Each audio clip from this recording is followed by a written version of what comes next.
നമസ്കാരം. ഞാൻ ആറ്റിയൽ മുത്തുകുമാർ.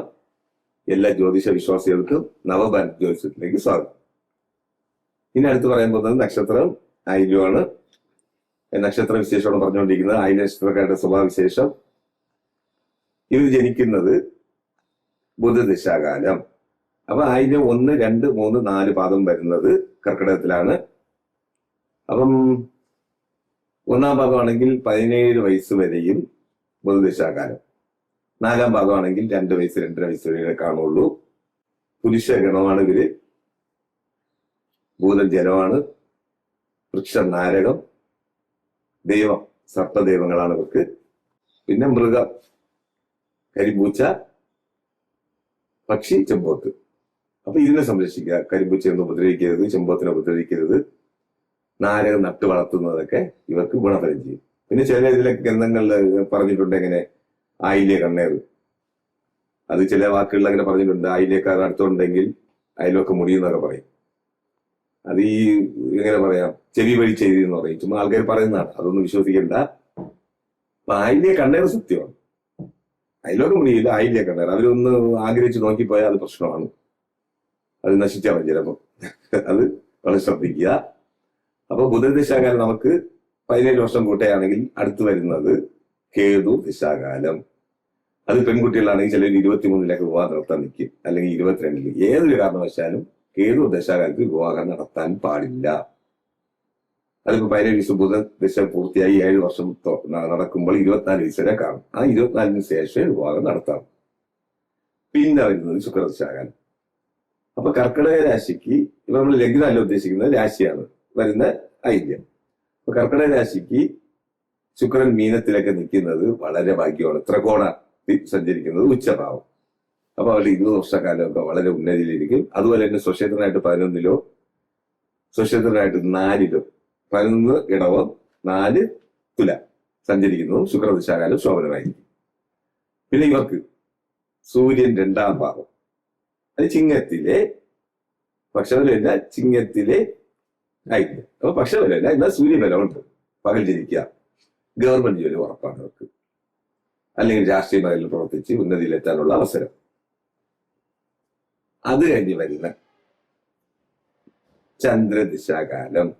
ചന്ദ്രന് ഇപ്പം ബലമില്ലെങ്കിൽ അതിന്റെ കൂടെ നിൽക്കുന്ന ഗ്രഹമോ അതിനെ ദൃഷ്ടി ചെയ്യുന്ന ഗ്രഹമോ ആ ദിശാകാലം ഏറ്റെടുക്കും.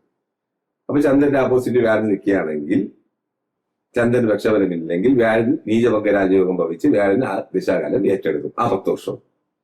അപ്പൊ ഇതിന് ചില കുട്ടികൾ മെഡിക്കൽ പഠനമൊക്കെ മികവ് കാണിക്കും ചന്ദ്രദിശാകാലം. അപ്പൊ നമുക്കിപ്പോ 17 വർഷം ബുധയുടെയാണെങ്കിൽ ശുക്രൻ 7 വർഷം കേവു. അപ്പം 17, 24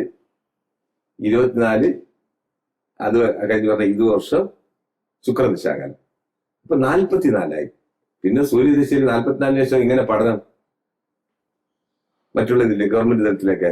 ചിലവർക്ക് രാഷ്ട്രീയത്തിൽ തന്നെ പെട്ടെന്ന് കയറി വരാനുള്ള അവസരം. ചിലർ 45 വയസ്സ് 50 വയസ്സിലൊക്കെ രാഷ്ട്രീയത്തിൽ പെട്ടെന്ന് MLA MP സ്ഥാനം കിട്ടുന്നില്ലേ, അങ്ങനെ വരാനുള്ള അവസരം.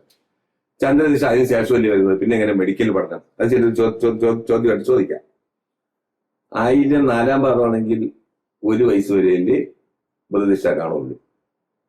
അപ്പൊ അത് കഴിഞ്ഞ് പറഞ്ഞ കേതു 8 വയസ്സ്. 28 വയസ്സിലാണ് ശുക്രദേശം കഴിഞ്ഞ് സൂര്യദേശം തുടങ്ങുന്നത്. അതിനുശേഷം പഠനം വരാമല്ലോ, അങ്ങനെ സംഭവിക്കാമല്ലോ. പഠിച്ച ഒരു ഉന്നതിയിലെത്താനുള്ള മെഡിക്കൽ പഠനം വരാം, അല്ലെങ്കിൽ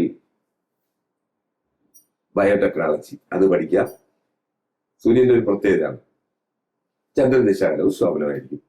അപ്പൊ ഇവര് ശ്രദ്ധിക്കേണ്ടത് നക്ഷത്രത്തിൽ ആയില്യത്തിന് ഈ പറഞ്ഞ പോലെ ആയില്യ കണ്ണേറാണ്. ഇവർ മറ്റുള്ളവരിൽ കുറ്റം കുറെ കാണാതിരിക്കുന്നത് വളരെ നല്ലതാണ്. ഇവരുടെ കാര്യം, സ്വന്തം കാര്യം നോക്കി പോവുക, വളരെ ഉന്നതിയിലെത്താം. നമുക്ക് ദശാകാലം ഗുണമെന്ന് പറയുന്നത് ശുക്രദശാകാലം, സൂര്യദിശാകാലം, ചന്ദ്രദിശാകാലം. പിന്നെ ചൊവ്വയുടെ ദിശാകാലം വരും. അതും മീനത്തിലോ മേടത്തിലോ വൃശ്ചികത്തിലോ നിൽക്കുന്ന ശുക്രൻ. ഇപ്പൊ നമുക്ക് ഇതും പറയാം, മകരത്തിലും പറയാം. മകരത്തിൽ ഉച്ചഭാവമാണ്. അപ്പൊ അത് നമുക്ക് പഞ്ചമകാവിശ്വങ്ങളിൽ രുചികയാവും, വളരെ ഉന്നതിയിലെത്താനുള്ള അവസരമാണ്. കുജദശാകാലവും മോശമല്ല. അപ്പൊ ശ്രദ്ധിക്കേണ്ടത് ഈ 17 വർഷം ബുധദശാകാലത്ത് കുജന്റെ സ്ഥിതി, അത് ബുധന്റെ സ്ഥിതി നീചനാവാൻ പാടില്ല. ആയില്യത്തിൽ നക്ഷത്രാധിപനല്ലേ, വളരെ ശ്രദ്ധിക്കുക. അത് പരിഹാരം ചെയ്ത് മാറ്റാവുന്ന ആ സമയം നമുക്ക് നോക്കിയിട്ട് എന്താണ് പരിഹാരം എന്നുള്ളത് പറഞ്ഞാൽ അത് ചെയ്ത് മാറ്റാവുന്നേ ഉള്ളൂ. പറഞ്ഞുതരാം. എന്തെങ്കിലും ഡൗട്ട് ഉണ്ടെങ്കിൽ ചോദിച്ചാൽ നമുക്ക് ആ പരിഹാരത്തിന്റെ ഇത് പറഞ്ഞുതരാം, മാറ്റിവിടാം. വേറെ ദോഷമൊന്നുമില്ല. ശുഭമസ്തു. സമ്പൂർണ്ണ ജാതകം, പ്രശ്ന പരിഹാരങ്ങളോട് കൂടിയ സമ്പൂർണ്ണ ജാതകം നിങ്ങളുടെ കൈകളിൽ ലഭിക്കുന്നതിന് താഴെ കാണുന്ന നമ്പറിൽ ബന്ധപ്പെടുക. ജ്യോതിഷവുമായി ബന്ധപ്പെട്ട എല്ലാ വിശേഷങ്ങളും അറിയുന്നതിന് നവഭാരത് ജ്യോതിഷം ചാനൽ സബ്സ്ക്രൈബ് ചെയ്യുക.